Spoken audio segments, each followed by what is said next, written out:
Would Camarillo Library Board please come to order? Could you please let the record reflect that all members are here? Could you please rise? Ms. McDonald, could you lead us in the flag salute? Rise and join us in the flag salute with your right hand over your heart. Ready, begin. I pledge allegiance to the flag of the United States of America and to the republic for which it stands, one nation, under God, indivisible, with liberty and justice for all.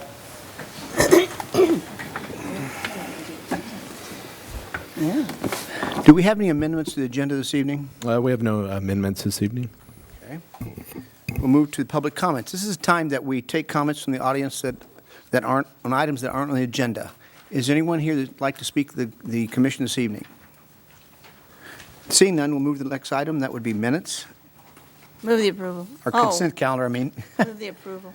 I'd like to take one item off of the minutes calendar, or consent calendar. Boy, am I reading that minutes. We have our leader of the library here tonight, and I'd like to let her say something or two about what's coming up packages, if the board doesn't mind. Would you like me to revise my motion? Yes, or please. just have her? Why don't you just put it under the staff times? Your Honor, if you would like, you could go ahead and pass the minutes, and then under staff comments, Mrs. Wolf could come up and update you. Okay, we can do it that way. You got a motion? Okay, we have a motion for the consent calendar. Second. Second, please vote. That motion passes 5-0. Now we'll move into staff comments. Any comments? Oh, come on up. Come on up. We have plenty of time for you. Don't worry if somebody says you don't have time for you. We do. Thank you so much. I will keep it brief, but there's so much. The library is hopping. It's July. It's our busiest month, surpassed last year only by a little bit for Chinese New Year's. But we had, for example, 300 children and their caregivers and parents at this morning session of the Wacky Wednesday. What now? I'm sorry. Wacky Wednesday. Every Wednesday in the summer, we have a special program. Today was animals. So we had some bunnies there, and an opossum, and a fox, and lots of fun for the kids. Very briefly, you may see some lawn signs out this summer, that say Camarillo Library Reading Champion lives here. This is something new that we've tried. Other libraries have done. We gave away about 190 lawn signs in the first couple of days that summer reading started. So people were really excited about those. And we have something going on just about every single day in the summertime. This year we've added some science programming on top of the regular children's programming, and Stop Summer Slide, which is to help students to stop the slide in their academic progress that happens typically over the summer months when they're not in class all day. So that's been well received by parents. And there are some fun events for adults. We have a Facebook science photo contest. So you dress up as your favorite sci-fi character from a book, or it could be a movie that came out from a book, post it on Facebook, and then those with the most likes over the summer will win prizes, as well as a science trivia challenge with tickets to Disney for a family of 4. So that'll be lots of fun. Any questions for me? Yes. Questions, Kevin? Just have a comment. In our neighborhood, they do have one of those signs in their lawn about the summer reading program, and I was pleased to see that. And it's real self-explanatory what it was, but it's posted where a lot of people can see it. So that's a really great idea. Oh, good. Glad you like it. Thank you. Yeah. If you're not, Bill? Are you doing this program that maybe it's through the Friends of the Library, where the children earn some credits to take to the bookstore? And Yes, we have reading logs available, as we do with every summer reading program, and after so many hours of reading, they get a beach ball with Camarillo Library name on it, and also they can get a coupon for the Friends of the Library bookstore. it might be For a why all children's the book. beach balls show up at the community concerts. That could be. I'd like to ask a question for, we have the League of Cities Conference comes up in September. Yes. If there's something you and Mr. Petropoulos, you see something that might pertain to something that affects the library or either way, let us know so that we can be prepared to maybe do something with that up there. Okay, very good. Okay, any questions? Seeing none, do we have any comments from from our commissioners here? Any comments? No comments. Seeing none? Thank We're you. adjourned. Call this meeting of the Camarillo Sanitary District Board of Directors to order and ask the record to reflect that all board members are present. Are there any amendments to this agenda? Staff has no amendments. I do your Okay. chairmanship or whatever this one is. I have two items that I just want to, I have a couple of questions on, so it might just be easier to pull them out. That's C and D on the consent calendar. Okay, C and D, and we'll move that to departmental C and D. in the consent calendar. Any other changes? Okay. That gets us down to public comments. I don't have any cards. Is there anybody who would like to speak to the Camarillo Sanitary District Board of Directors? Seeing no one come forward, we'll move to the consent calendar. Move the approval less the items that were pulled. Second. There's a motion and a second to approve the consent calendar with the exception of items C and D, which have been moved to departmental. Please vote. Motion passes unanimously. Okay, so we're now down to departmental. Item C, amendment to agreement, chemical root control services. Is it better to ask your question, Yeah, or would you for- like a full staff report? No, that's fine, if I can ask my question. And the question kind of applies to both of them. We have contracts for both the chemical root control service and the biosolids hauling service, that one's out till November 2015, the other one's June 2016. Yet we're coming in asking for amendments. From all I can see, reading this staff item, agenda item, is increasing the budget for them. So do all of these agreements have clauses in them that have that rate increase built into them? And I guess the other question would be, since, if not, well, let me ask that one first, then I'll ask my next one. Sorry. You are correct that the reason this is before you is we are requesting an increase in the, not the budget, because we have the adequate funds in the budget, but the dollar amounts defined in the contract. Historically, the way our contracts have been worded is they have included a maximum dollar amount. One of the things we are looking into is in the future if there's a way to structure the contracts to provide a little more flexibility, recognizing that we can't always predict from year to year the exact number of units, and as long as it stays within budget, may not be necessary to always have to bring this back. But in this case, because of the way the contracts are worded, we need to bring it back before you to change the dollar amount. And may I continue? So all of the contracts, and they're not in here, so I'm sorry if I have to ask these questions, but they all have a built-in escalation clause built on the number of hours served or hauls. Is there something formula in the contracts?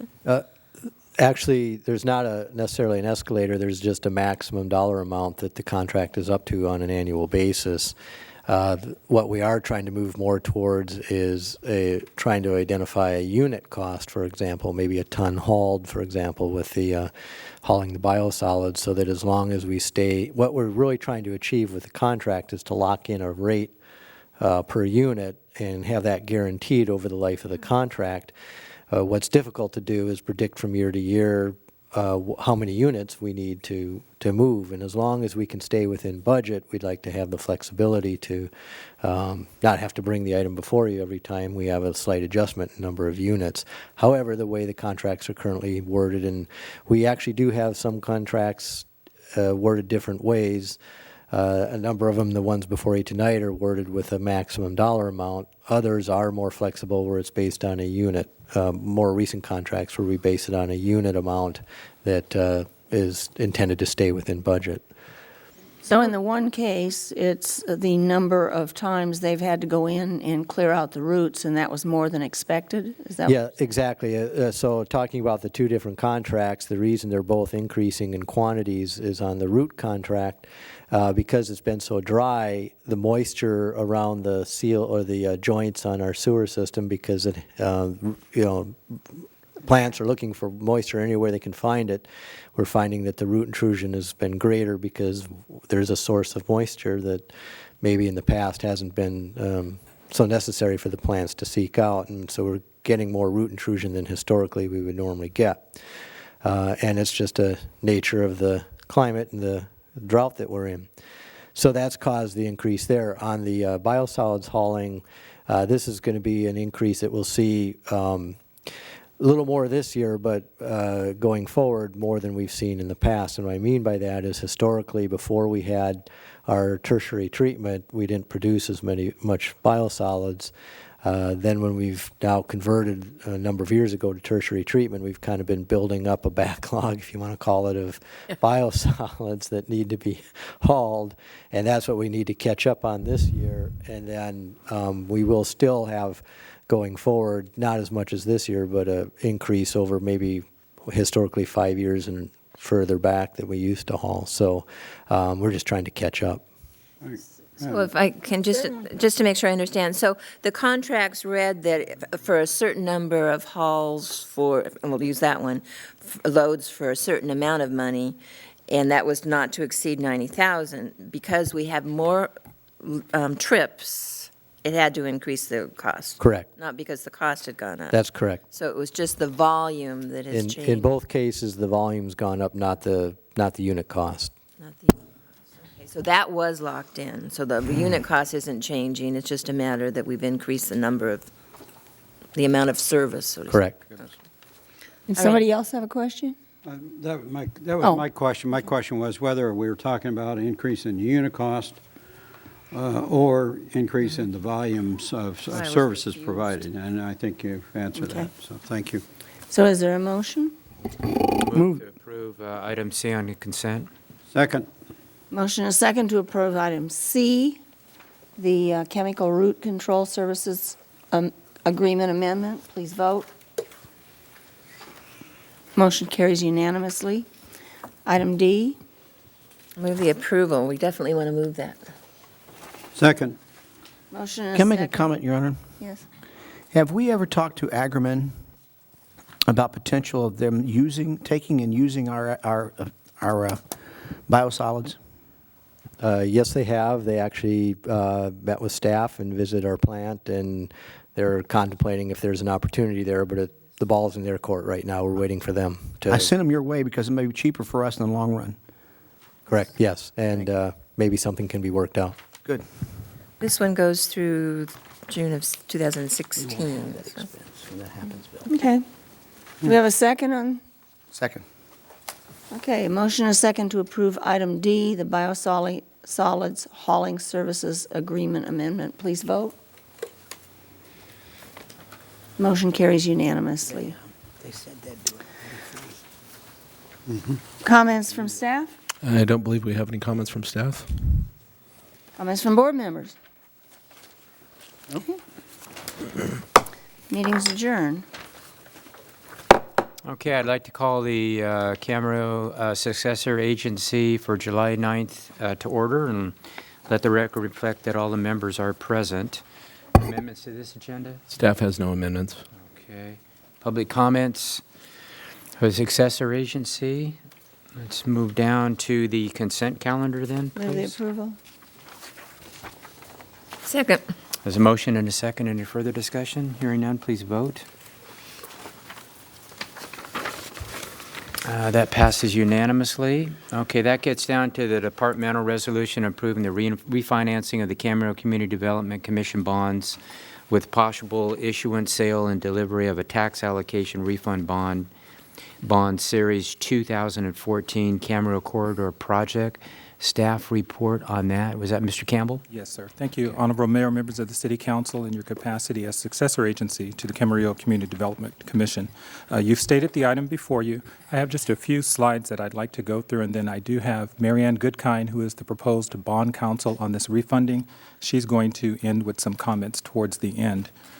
Just to reacquaint you with the 2004 bonds, which are the subject of this refunding, they were issued September 1st, 2004.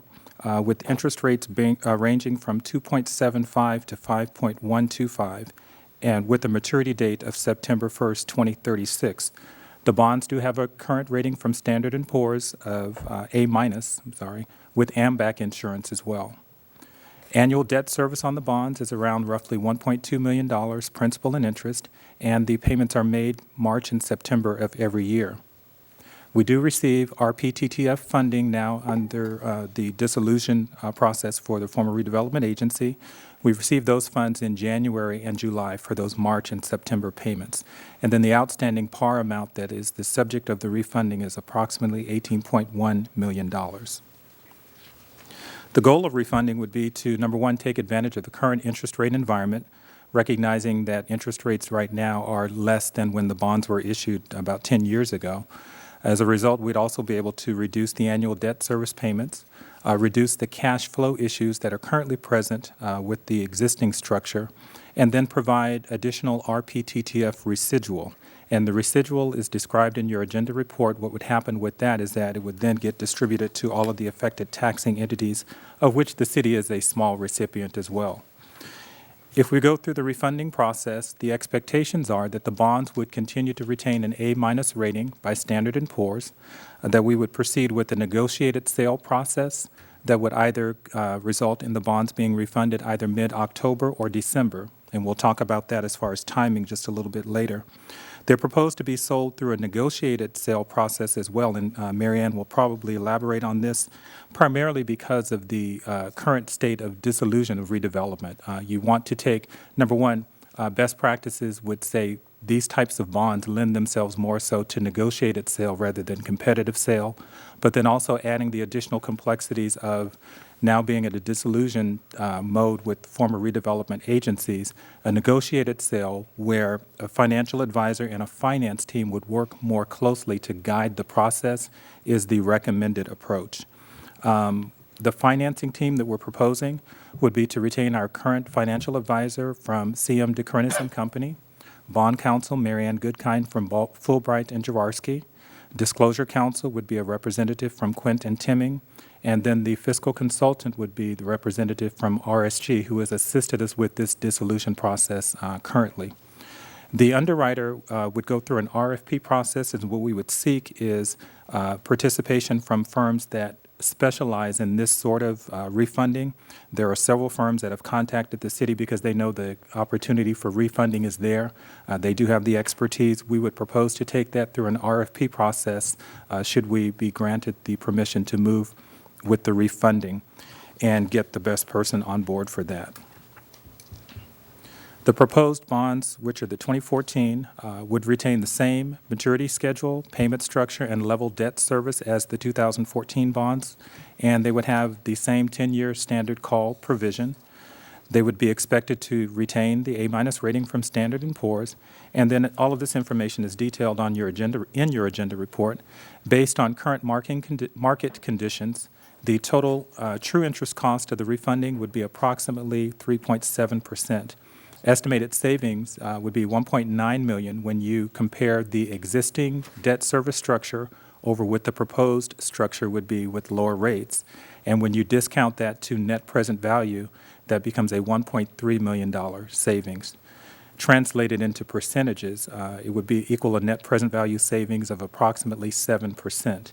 That's key because, again, then best practices or industry standards state when you're looking at a refunding opportunity, if you could achieve somewhere around 3%, that would be the time to begin to initiate the process. And recognize this, there's always movement in the bond market. We've run two scenarios prior to the staff report being developed. They've upheld the estimated savings to be around 7% now. But if for some reason over the next couple of months, because this would take several months to accomplish, let's say the bond market were to change significantly and we were not able to achieve a savings of 7%, there's nothing that says that we have to move forward in the process. We can stop it at that point. We would retain the current existing structure and continue to service the debt as present. We would also then be presenting the proposal, and why we're going through this advanced refunding right now is to then get the buy-in from the State Department of Finance so that if there are costs that are incurred for some reason that we had to abandon because the savings just were not there when we got ready to sell the bonds, that those costs would be recovered and the city would not be out any funds. Key dates would be the 23rd. Should you grant approval tonight, on the 23rd, we would seek successor agency approval of the bond documents and the financial advisor report. Then on the 24th, take to the Oversight Board to obtain their approval for the refunding. September the 10th, successor agency would then approve a preliminary official statement, and then that would take the process further with the anticipated final date closing around the October-November timeframe and a bond closing in December. I think at that point I'm actually going to ask Mary Ann if she'll come up, add some additional comments onto the presentation, and with that we'd both be happy to answer any questions. Thank you. I think Mr. Campbell did an excellent job of going through this process for you. With the dissolution of redevelopment agencies, the successor agency, when it would like to refinance any of its bond issues, now has to seek additional review and approval. One being the Oversight Board would need to approve the actions of the successor agency. And whenever the Oversight Board takes action, the Department of Finance also needs to look at that, possibly review it, and then approve it. The Department of Finance has systematically approved refinancings for these bond issues, for tax allocation bonds, in that their goal is to extract as much savings as they possibly can from the existing bond issues out there so that the taxing agencies receive more of the tax increment. So it's not going for debt service, it's going to the taxing agencies so that they have more of that. There have been probably, oh goodness, now probably about 40 to 50 of these refinancings throughout the state of California, so it's become fairly routine for the Department of Finance in terms of approving financings where interest savings are shown. In the early stages, we would have the successor agency and the Oversight Board possibly take two separate actions, a resolution of intention-like type resolution, which is what's before the successor agency. In that respect, when the successor or the Oversight Board takes that action, the DOF has the opportunity within 5 days to want to review that. Then there would be a 40-day waiting period. Whenever there is the Oversight Board taking the action on approving the refinancing, that 45-day turns into a 65-day possibility of waiting period. So that's sort of the difference between a closing somewhere in the October-November range. We would only go to the Oversight Board once, which is now the more prevalent process that's out there. Or if you wanted to have the successor agency approve at your next meeting and then wait have some sort of resolution of intention for the Oversight Board and then have them approve it, that would bring your closing more toward December. We would tend to recommend the more streamlined process because of interest rates, the uncertainty of interest rates, and getting into the market the fastest would be the best thing. Is there any questions? Any questions? Mr. Little has a question. First of all, I think if we're going to do this, the sooner the better. I don't see us any reason for waiting other than the interest rates could turn around on us, so it doesn't matter. It seems to me that's the way to do it. I just want to emphasize this property tax return because I think that's, to me, that's the best, the real argument behind that refunding is, well, we'll save some money, but that money will be in the form of property taxes that would not be collected from the tax increment and would therefore stay with the taxing agencies. Am I correct? Yes, you're correct. So in case of the city, we're only talking around $6,400 because our share of the property tax is pretty small. But in the case of the Pleasant Valley School District, I calculated to be around $15,000 a year. So Correct. okay. So I think it has some merit and would support it. Any other questions? Mrs. McDonald? Yes, I do. You covered what would happen if we find that we don't, we decide not to do it because the rates have risen. And you feel comfortable that the Department of Finance would then approve paying those costs so that the city would not be, on the hook for it? Yes, that is what we're being told. And that's a given. I think that I'm looking at the downside for the city, because the city really isn't going to make that much money because of our small increment. So any costs incurred, there would be no cost to the city then? Correct. What we're being told is if we follow this Except your time. process, which is the notice of intent, so we're bringing them into the process as early as possible, and then we move down this process of time of refunding. If for some reason we're not able to achieve those savings, 3% or greater, because they are then involved, they know we would then simply place the costs that were incurred up until that point on a future ROPS and then get reimbursement of that one-time expenditure through that manner. Can we ask that question up front when we first present it to them? We did propose the question to by use of our legislative analyst office, or I guess that's the correct term. We did pose that question, and certainly from their perspective, Department of Finance, as Mrs. Goodkind indicated, is open to this sort of thing. It has been the experience of everyone involved on the financing team that if for some reason you can't achieve those savings, that is the process then that you would place it on a ROPS and achieve it from future disbursement. Now, did we ask that specific question? No. We got that response through members of the other team that have been involved in other similar sort of refunding opportunities. So we have found this in our experience as well. Once they make a judgment or an opinion for one successor agency, it's going to hold for all. So we feel confident from that standpoint that there's very little exposure to the city. So has any city gone through this process, found that they didn't go ahead with the sell or the refunding? And Not the ones that we're... so that's my biggest fear, is that lucky us, we'd be the ones caught. I'm kind of holding the tab, so to speak, because we pull it and then they say sorry. Yeah.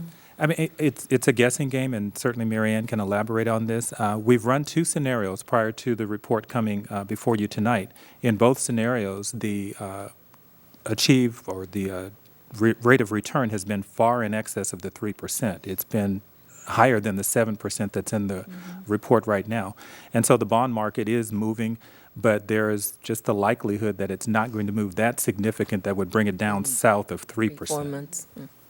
And the refundings that have already occurred, they specifically have in their resolutions of approval identified and addressed that issue of, should this not move forward, that these unpaid obligations would be put on ROPS and be an obligation. And the DOF has approved those resolutions in all cases. So Okay, so there's our we're safety pretty card. comfortable that that's their position. Okay, thank you. Any other questions? Mr. Mayor, Little? I'll make a motion to adopt resolution approving the execution and delivery of certain professional service agreements in connection with the possible issuance, sale, and delivery of tax allocation refunding bonds, Series 2014, Camarillo Corridor Project, and authorizing certain other actions in connection therewith. Second. A motion, a second. Is there any further discussion on this issue? Hearing none, please vote. That passes unanimously. Thank you very much. Okay, let's get down to comments from the staff. No comments from staff. Comments from board members? No comments. Okay, with that, we stand adjourned. All right. With that, I'll reconvene the Camarillo City Council. And that gets us down to item 2, which is amendments to this agenda. Yeah, Mr. Mayor, I do have a couple of amendments and a note. On page 2 of your agenda, item 5, City Council. Item C, letter of support for the Bay Delta Conservation Plan. I'd recommend that we move that up to be the first item under City Council to proceed the reading of the ordinance on City Council compensation. We've got Cayuga staff here who I understand needs to leave, so it would be appropriate to do that. Also on page number 3, under closed session, item 13, A, the first closed session item, initiation of litigation, I'd recommend that that be removed from the agenda. We don't need that anymore. And then the other thing, just for the record, I'd like to note that at our previous city council meeting, we had planned on bringing back the sign ordinance for a second reading, and we had advertised that as such. I just wanted to note that that is not coming back for a second reading on this meeting, but it will at a future meeting. We don't have a date certain, but we will renotice and re-advertise when it does come back. That's all my recommended changes. All right, okay, that's all the amendments. Okay, no presentation. That gets us down to item 4, which is a consent calendar. Move the approval. Second. There's a motion and a second. Hearing no further discussion, please vote. That passes unanimously. So that gets us down to item 5, City Council, and we're going to move up the letter of support for the Bay Delta Conservation Plan. Do we have a staff, Mr. Fox with the report. Yes, Your Honor. This item is something that I'll start out making some more general statements and then get more specific.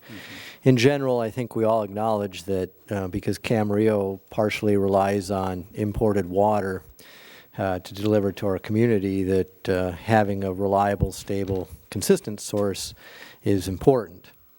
And as we know, one of the sources that through the State Water Project that we rely on and for imported water comes from Northern California through the Bay Delta, and that has not been very reliable, particularly in recent years, for a number of reasons. And so for quite a while, there's been an effort to try and bring all the perspectives together through all the various agencies that have an interest in this and try and come up with a plan, and that plan is in the form of a Bay Delta conservation plan that has been prepared and is now circulated for comment. Not to confuse with, there's also a related environmental impact report that is also circulated for comment. That is not the topic tonight. We're not talking about commenting on the environmental document. It's really talking about the proposed plan to provide a more stable source of water. And through that effort, of course, Metropolitan Water District and then Cayugas, who's part of Metropolitan and we're a customer of Cayugas, is doing what we asked them to do, is to watch over these items and then comment on our behalf to make sure that the comments are being heard by those that ultimately make the decisions. And so that's what's before us, is a comment letter that Cayugas proposes to send to support the proposed plan. And I'll get a little more specific. What that plan is proposing to do is provide twin tunnels through the Bay Delta to be able to transport water on a reliable basis and not convey the water as it currently is, which is not so reliable. The compromise, and I think, again, this shows there's been a lot of work to find that middle ground that the most number of people can come to support. The compromise is to lower the threshold or the cap, the amount that Southern California could draw from Northern California through the Bay Delta. The compromise or the offset or the benefit of doing that is then we at least come up with a plan that we would have a reliable source and the same amount of water each year could be delivered to Southern California. And I think the trade-off is, and it's a good trade-off, is that we sacrifice a little bit in the amount of water that we can bring to Southern California, but we offset that with a consistent source. That actually improves over what years ago was happening as far as drawing water from Northern California. So some of the maybe opposition benefits from this plan as well, because there's less water being taken from Northern California. Also, there's a substantial amount of ecosystem rehabilitation that's proposed as part of this effort as well. So it will help restore some of the ecosystem in the Bay Delta. So there's a little bit of something for everybody, but on a issue of this magnitude, you're not going to get 100% consensus. There's always going to be conflicting interests. And as a result of that, there has been some negative press and negative opinions expressed about this. But I think when we when we look at what we're trying to accomplish here, and that is to create a reliable source of water and do it in a way that's as fair as possible to the most number of participants, this plan is probably as good as it gets. And so what staff's recommending is that we support what we've asked Cayugas to do, and that is to represent us and make sure, you know, that our positions are heard. The governor supports this proposal. Most of the state supports this proposal. The federal government supports this proposal. So, and a number of environmental interests have also been involved and are behind this. So, what we're really looking to do, and the action we're proposing that you take tonight, is to authorize the mayor's signature to go on the letter. It'd be one letter that Cayugas is sending, and then have all of the participants or their customers that are willing to sign on, basically have their signatures on the letter along with the city seal. And that is just to show that there's a unified interest in supporting this project amongst the Cayugas service area. So with that, I'd be happy to answer any questions. We also have, as far as city staff, Lucy McGovern's here that has worked on this, and then we have Cayugas, I believe, staff and a board member here as well to answer any questions you might have. Any questions at this point? I got it. Mike has it. Mike, you have a question? Tom, in looking at this in the past and watching what was going on in the troubles up there, them agreeing to something, and still may not go, we've got to wait and see. But this means no extra water. It means a reliable water, same amount of water we're getting, but from a source that you don't bother the smelt, number one. But when we need extra water, let's say you have extra water and there's a lot of rain like it was in 2012. Before, the smelt kept them from pumping more water into storage basins. That's why we don't have a lot of water out in the valley. The storage basins weren't refilled, okay, and because they wouldn't let them. But now this is in a new area that doesn't affect the smelt. Are they going to allow, and I think this is one of the biggest blocks, stumbling blocks in this thing, are they going to be willing to allow them to build storage basins where they can, during those peak seasons, they can store water? I'll answer this in general terms, and if you want to continue, Sure. We can maybe ask for Cayugas to provide additional information. This project, at least the plan that we're asking you to sign or be a signature on the support letter tonight, is really just to rely on conveying the water through the Bay Delta. It doesn't really address storage so much on a global sense. Then we look at in Southern California, as the water gets delivered to the metropolitan service area in Cayugas, it's really up to Metropolitan to determine how to store the water. And they've had some recent projects in recent years that have expanded dramatically the amount of capacity they have to store water, which is one of the reasons that even in the midst of a pretty significant drought, we're still in a fairly stable condition as far as water available to Southern California. So the project, the Bay Delta project in the conservation plan, isn't looking at some kind of statewide storage system. It's more to convey the water through the Bay Delta, and then it's up to Metropolitan to control the storage. But perhaps, Susan, if you could come up just to confirm that I'm correct on that, or if there's any more you have to add as far as opportunities to store additional water. Yes, thank you, Tom. You were very correct on that. Susan Mulligan, General Manager at Cayugas, and Andy Waters, Board Member representing the eastern half of City of Camarillo on our board. Yes, this doesn't address storage. Metropolitan, as you said, has a lot of storage.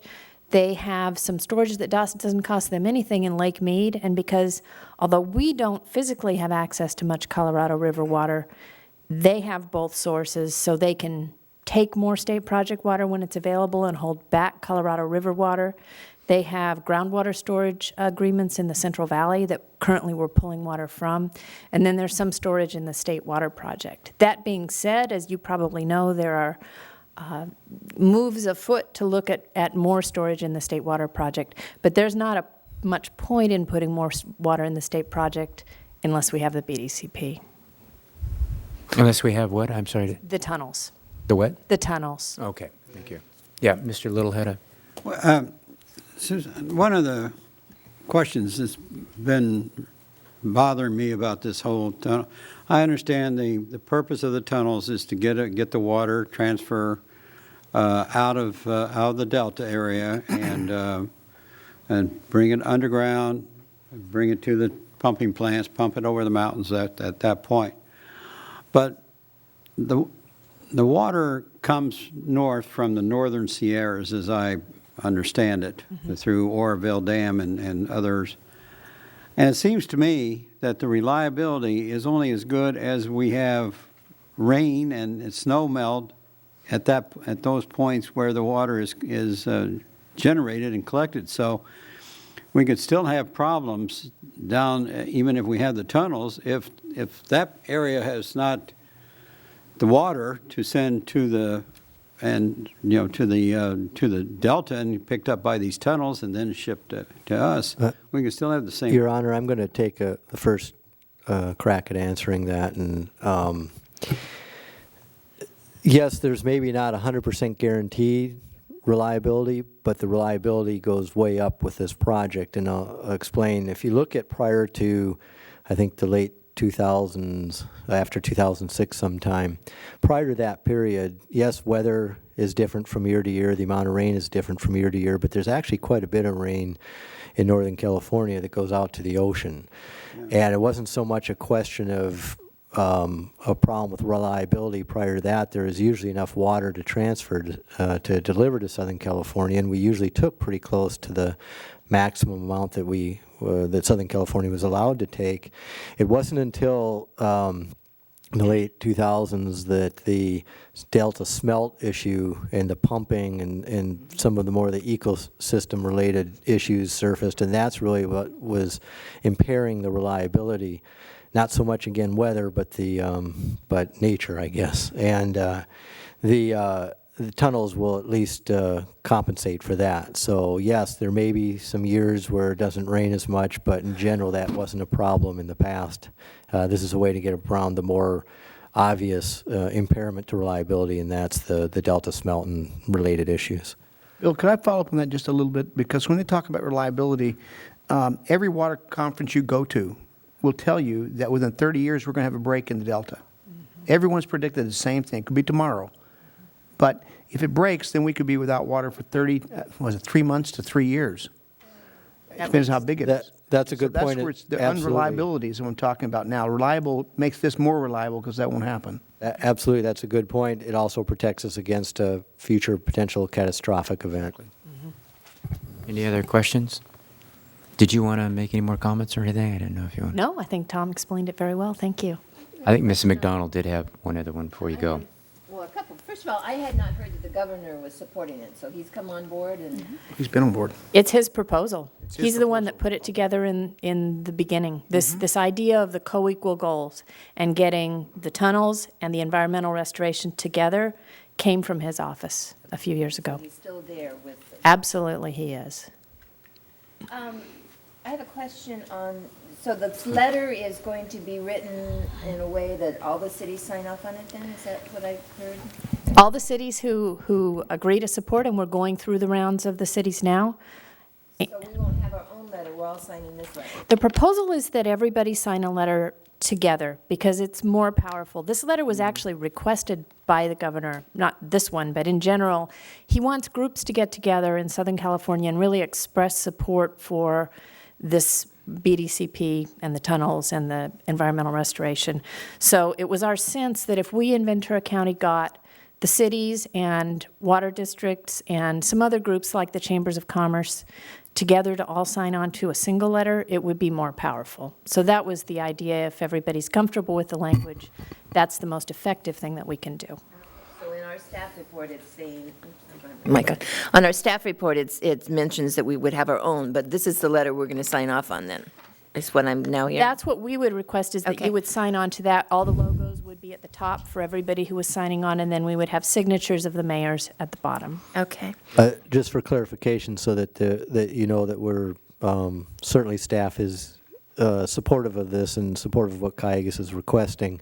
In the staff report, we had identified a couple alternatives, and the recommended alternative, and it maybe could have been worded a little differently, was authorize the mayor to sign instead of maybe a letter, it should be the letter supporting the BCP, BDCP, and that letter would be the one that Cayugas has drafted. Your Honor, Any other questions? one last question. I'm sorry. Well, I'm sorry. I'm trying to get to the letter then. So if this is a letter we're signing off on, then I do have one question, and maybe you can clarify for me what this means. It talks about the water and the reliability and so forth, and it says the state water will continue to serve as a primary source for our drinking water and recycled water projects. Can you explain what that means? It is the supply for our recycled water. In fact, it's a large supply for our groundwater as well, because the imported water comes in and it gets reused as recycled water, and also as the recycled water plants discharge to the creeks and as people irrigate the lawns, it gets reused. And that's part of the message that we want to communicate. We're not just using the water and it goes away. We're recycling, we're using groundwater that gets recharged, we're doing our part, and certainly your city is doing its part, to be reusing the water. And the source of that is state project water, especially for our area, since we're so heavily dependent on it. That's the intent of that, is to make that point. And we could use Camarillo as an example of that. Later this year, as we start recycling water, you look at the source of water that ends up at our treatment plant, 55% of that is coming from, right now, is coming from imported water. In a roundabout way, I guess it does get recycled, is what you're saying. I took a more direct route to thinking, why are we putting that into recycled? But it's the roundabout way that it's... It's a roundabout way. I can see how that might be unclear. Your Honor, I'm done, thank you. Okay, Mike, did you have? just, I'm all for this, because we need to make sure there's, even though we may be doing our own pretty soon, everybody in Southern California can't, and they need to have water. The big stumbling block in going up there has been always those, in the valley, basically, not here, not with us, but all up through the middle of the valley. We have farmers and other things that I don't want to be fighting and fussing with the farmers. They supply our food, but they need storage basins, and I think that's what's been the argument up there. Will the environmentalist group that's been opposing this thing all along, are they going to go along with this now? I hope. With the tunnels? Yes. I think there are some environmental interests who are in favor of the tunnels, and there are some that are not. So they won't all come along, no. Okay. Well, I'm all for you. Go get them. Yeah, two comments. First of all, I agree that we've got to get the water out of the delta in order for this to be reliable, and for the reasons that's been talked about and written about and so forth. To me, it's like we have a freeway coming down from the northern part. It gets into a series of residential streets, and then ultimately it gets back and we pump it out and it's a freeway again. So we've got to get that taken care of, and I think this is probably the only way politically that it's going to happen, is to have this gigantic project. But it's probably, but with the agreement that we're not going to increase the capacity of water to Southern California, will mean, and I think we all should understand, this means that any increases is going to be on our backs, the city councils, the water districts, and metropolitan, to provide that water in some manner, whether it's through desalination, whether it's through recycling, or whatever it is, because, or finding new groundwater sources, whatever. So we're getting something, but we're also taking on a big responsibility down the road for adding water to the population of this part of the state. Move to authorize the mayor to sign the Cayugas letter supporting the BDCP. Second. There's a motion, a second, and further discussion. Hearing none, please vote. That passes unanimously.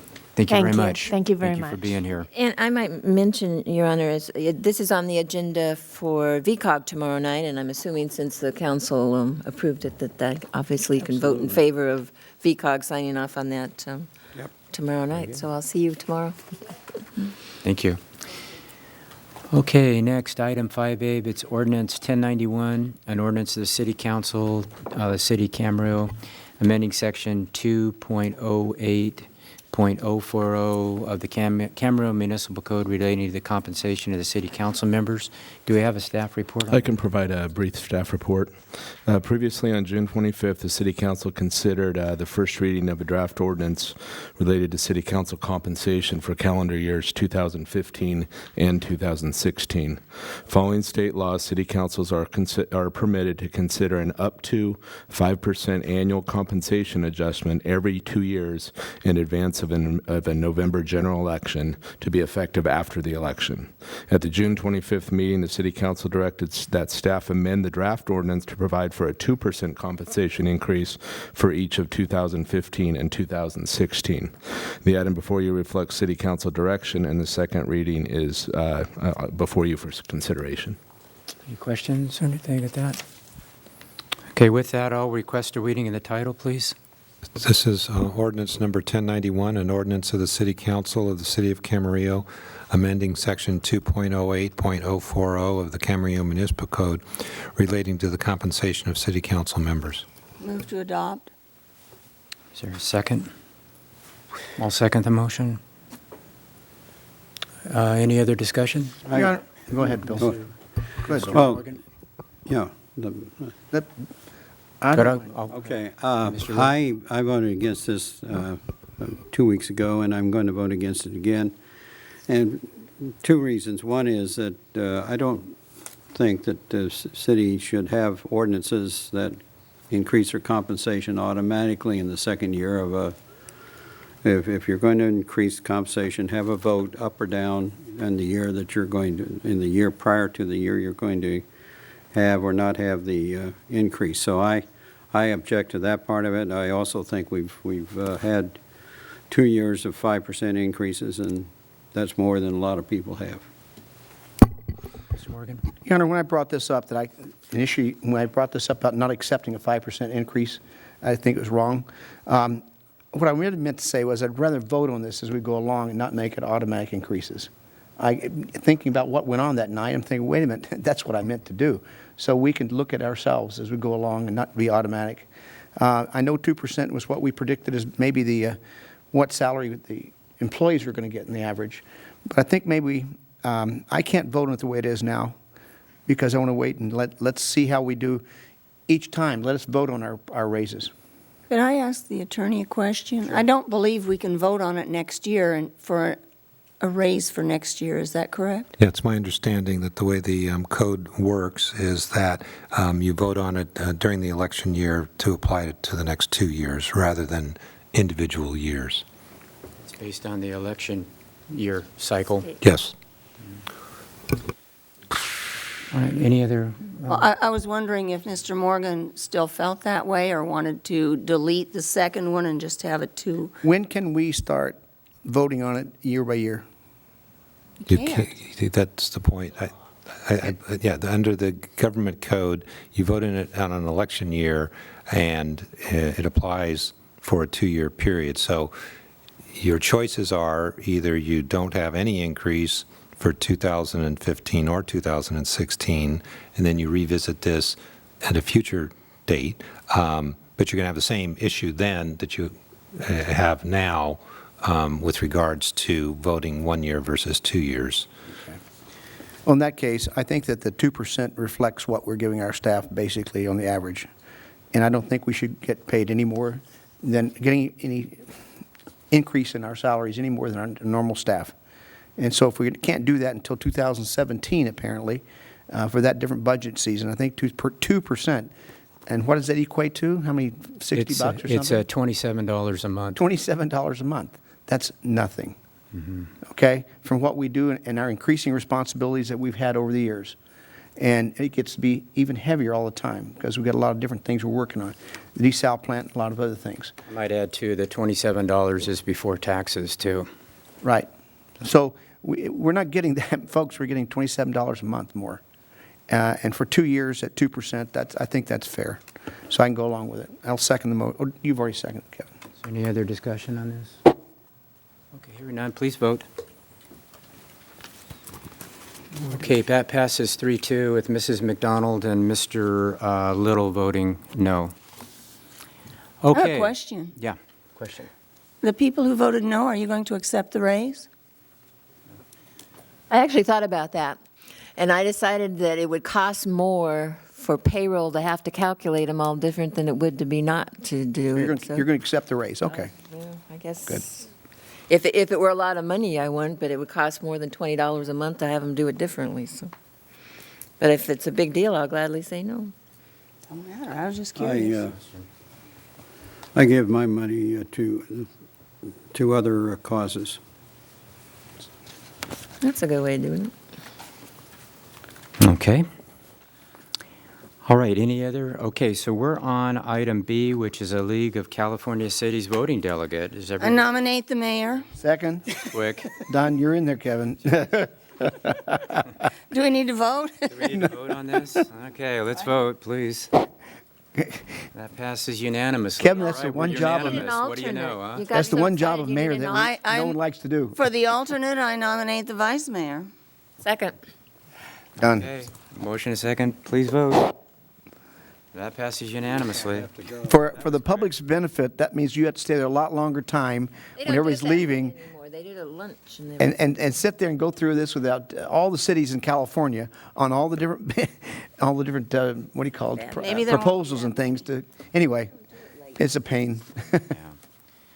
All right, so that, let's see, no closed session tonight. Let's see if we can get the new business in. Mr. City Manager, anything tonight? Yeah, Mr. Mayor, there is one closed session that we have left. Oh, I'm sorry.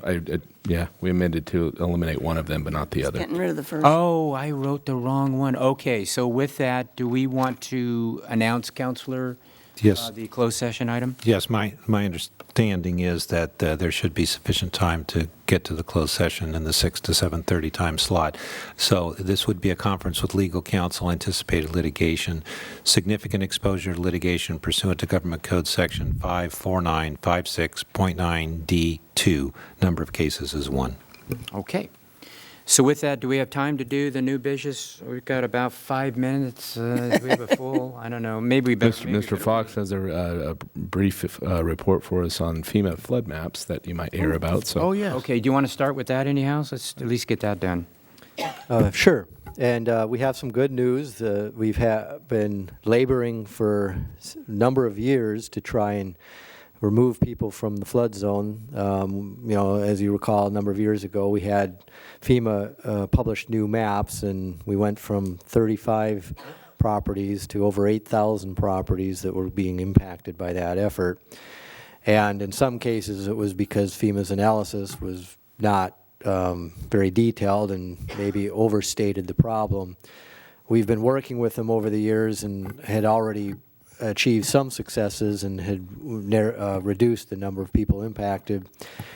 The last most recent efforts were two. One is out by Village of the Park. The segment of Cayugas Creek was widened. The improvements are completed, but the paperwork with FEMA takes a while. That paperwork, we've heard, has now reached its final step with FEMA, where they've approved the project and approved that the flood zone can be remapped. That now takes 90 days. It has to kind of sit, 120 days. It has to sit and wait for, essentially it's an appeal period, but I don't think too many people are going to appeal not having to pay insurance anymore. So that clock has to tick down. The good news is when that time elapses, then people won't have to get flood insurance anymore. An impact that we're dealing with is this last step required a letter to be sent out that has to follow FEMA language, so it's confusing. And that was sent to all of the nearly 1,000 properties, or actually 1,300 properties impacted along Cayugas Creek. As a result, we're getting numerous calls on a daily basis. We put our number at the bottom knowing that it was confusing, that people would probably want some assistance in understanding what it meant. The good news is people are calling, and we're spending about 3 hours a day fielding calls and explaining what it means. They're very happy with the efforts that the city, they understand the city has gone out of their way to take on an issue that really we normally wouldn't be responsible for. they're a little frustrated with FEMA, but they do express their appreciation when they understand the effort that it's taken to get to this point. So the unfortunate thing is that because of the way FEMA works, this time of year is when a lot of people purchased their original policies when this all started, so their policies are coming due for renewal. Even though they know they're going to be out, FEMA won't give them any grace period. They have to purchase the insurance, the next round of insurance, or else they're in default with their mortgage. And then once the final, whatever, 120 days elapses and there's not an issue and everything goes into force, then the people can apply to get reimbursed for the premium that they had to pay. Again, that's a confusing process with FEMA, so what we will be proposing is later in the year we'll be sending a letter out advising people on who to contact and how to contact them, and have a form letter that they can just fill in the blanks to help them get their reimbursement. So we'll continue to assist the community to make this as streamlined and easy for them as possible. That's one. The other effort going on is just north of City Hall here on the other side of Ponderosa. We had to develop which was considered the most sophisticated flood model in the country to convince FEMA that they had overstated the flooding problem, and they've agreed with that. And we're hearing any day they're going to sign off on that, which also then starts the either 90 or 120-day time period. And when that elapses, those residents will also no longer have to pay insurance. We're hearing people are some having to pay over $2,000 a month, and actually as the rules are changing, that number was going to go up. So this is a very important accomplishment, I think, that's helping a lot of people. Just to put it in simple terms, if for every 1,000 residents paying insurance, that's anywhere from $1 million to $2 million a year that those residents would be paying for the rest of the time they occupy their homes. That's a lot of money that just a few residents are paying. So this is a significant impact that we're lifting from a sizable part of the community. So some of them some of them are paying $2,000 a month? I'm sorry, a year. If I said a month, I apologize. I was going to say, yeah, I'm wow. glad you clarified that. More than house payments. Now, also, now the refunds, is that through FEMA or through their insurance carrier?